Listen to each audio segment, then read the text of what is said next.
Hoje são 30 de junho de 2020, terça-feira, e estaremos com a qualidade que vamos estar estudando hoje, encerrando a nossa série de estudos sobre as qualidades que precisam ser desenvolvidas no nosso caráter como cristãos. Nós estivemos ao longo destes 2 meses, aproximadamente, trabalhando sobre a importância das disciplinas espirituais. Nós destacamos a vida simples, destacamos a solitude, vimos a importância de se trabalhar no nosso mundo interior e a partir deste entendimento nós focalizamos especificamente as qualidades que um cristão precisa cultivar para que, então, possamos, de fato, espelhar o caráter de Cristo.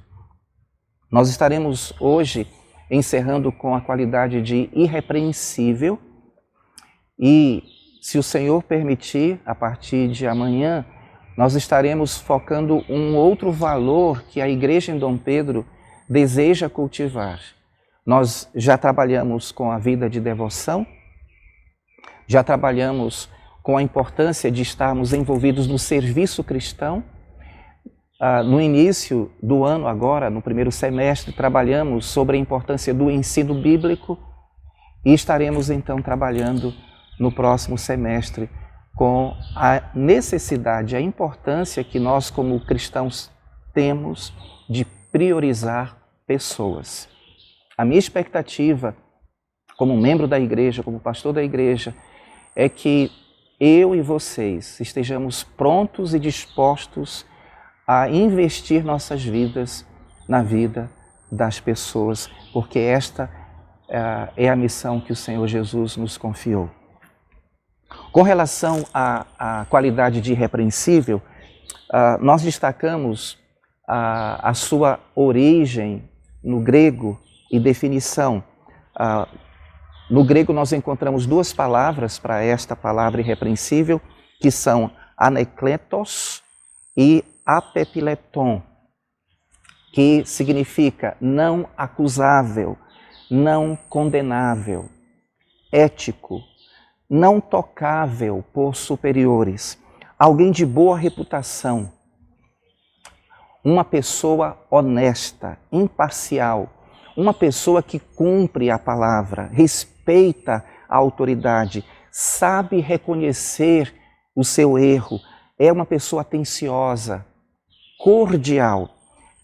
E eu faço aqui um destaque, esta é uma qualidade de procedimento. Em 1 Timóteo, capítulo 3, versículo 2, nós encontramos a seguinte declaração: portanto, que o bispo seja irrepreensível. Um homem de Deus tem boa reputação. Esta qualidade se encontra nas 2 cartas a Timóteo e a Tito. Em sua carta a Tito, Paulo menciona 2 vezes esta qualidade. E quando Paulo escreveu estas cartas, ele provavelmente estava usando esta característica como principal. Era a intenção, a sua ideia sumária, como se fosse todas as qualidades que ele iria relacionar. Esta qualidade relacionada por Paulo nesta lista não constitui uma nova ideia no Novo Testamento. Quando a igreja enfrentou o seu primeiro problema de organização em Jerusalém, os apóstolos recomendaram que 7 homens de boa reputação fossem selecionados para resolver o problema da distribuição dos alimentos. Nós encontramos menção sobre isto em Atos capítulo 6, versículo 3. Mais tarde, quando Paulo veio a Listra, em sua segunda viagem missionária, ele ouviu falar sobre Timóteo. Em Atos 6, 2, nós lemos: dele davam bom testemunho os irmãos em Listra e Icônio. Em outras palavras, Timóteo tinha uma boa reputação. Vamos observar 3 coisas aqui, rapidamente. A primeira, as pessoas falavam sobre Timóteo.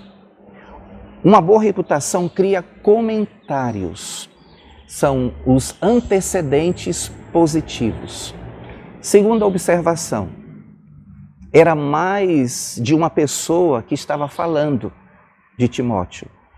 E um bom teste para se saber se uma pessoa tem ou não uma boa reputação é o verificar quantas pessoas estão falando sobre ele.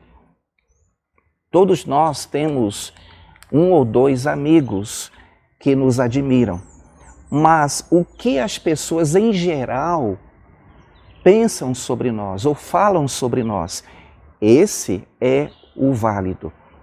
Terceira observação, as pessoas falavam de Timóteo em Listra e Icônio, isto é, em mais de uma localidade.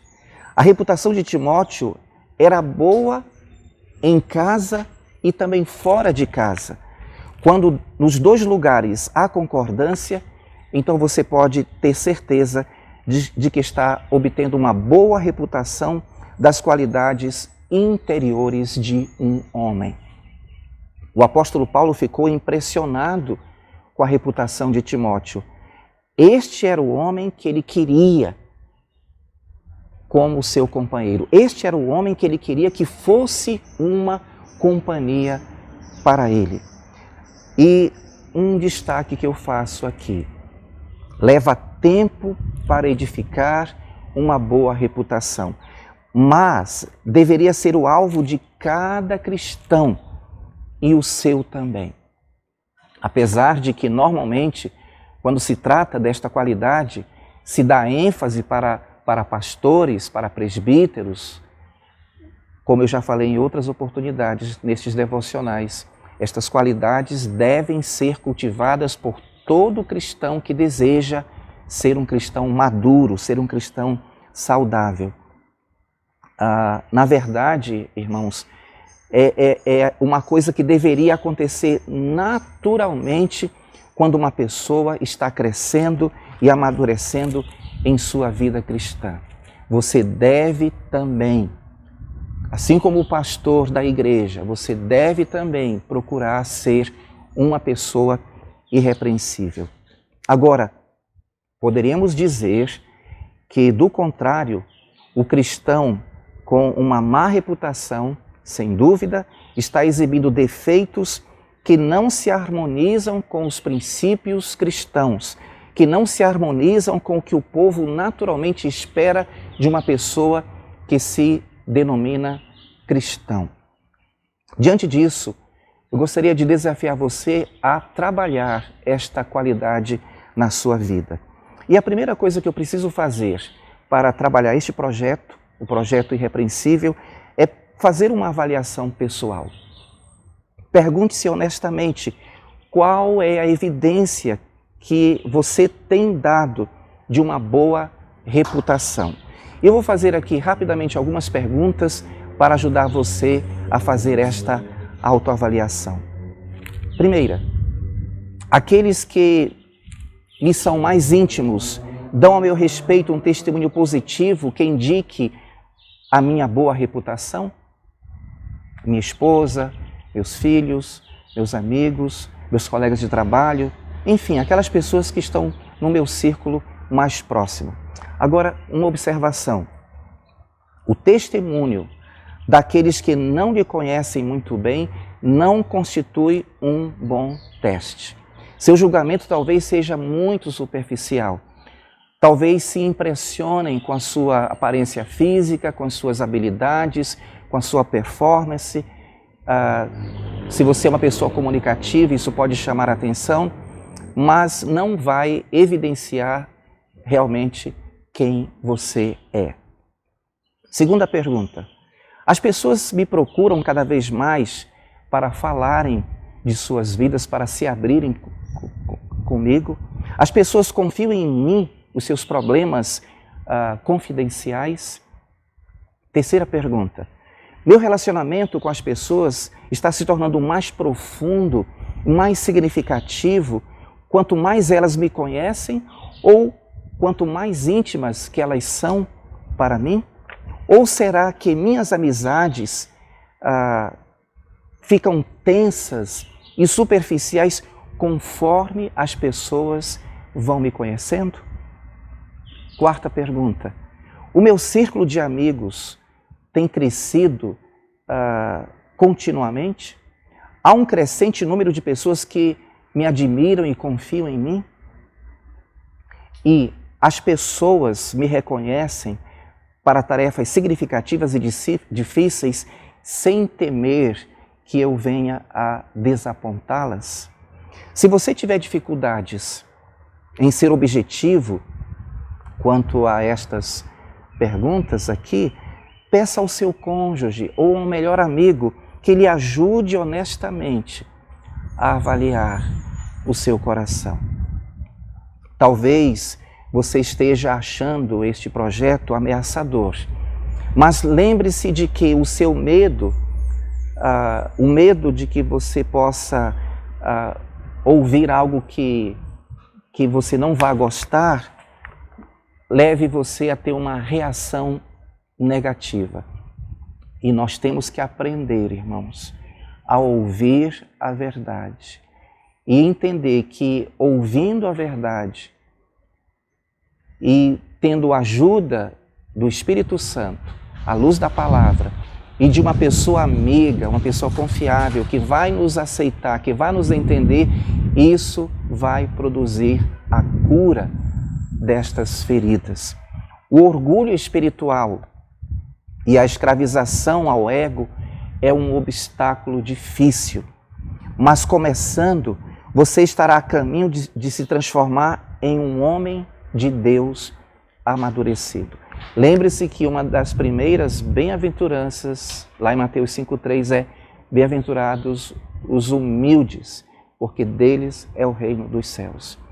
Não tenha, portanto, vergonha de se abrir com uma pessoa que te ama, que confia em você, e que vai poder ajudar você a sair desta sua prisão que o impede de espelhar o caráter de Cristo.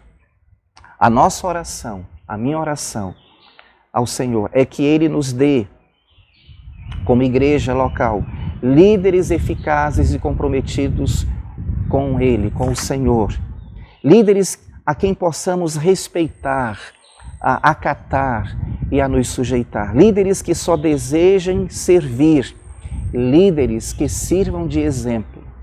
E eu espero que você, meu irmão, possa estar caminhando para isso, porque nossas igrejas locais precisam de homens e mulheres comprometidos com o Senhor. Para nós concluirmos, vamos fazer uma aplicação pessoal. O mundo pode desejar imitar a minha vida espiritual? As pessoas que me observam desejam ser como eu? Se toda a igreja fosse como eu, como ela seria? Como seria a igreja em Dom Pedro se todas as pessoas fossem como eu sou? De uma forma ou outra eu sou um exemplo? Então, que tipo de exemplo eu tenho sido? O nosso desafio para o próximo semestre é priorizar pessoas. Se você tiver entendido tudo o que nós vimos ao longo destas semanas, nos devocionais em que nós focalizamos a importância de nós crescermos no caráter cristão, a necessidade de nós cultivarmos o nosso mundo interior. Se você reconhece que tem falhas, que tem fracassado, que é um pecador, mas tem um coração disposto a obedecer, a servir ao Senhor, e não tenho dúvidas de que nós teremos um semestre abençoado, com vidas sendo alcançadas para o reino de Deus, com vidas sendo transformadas e o nome do Senhor sendo glorificado. Eu desejo a vocês um excelente dia na presença do Senhor.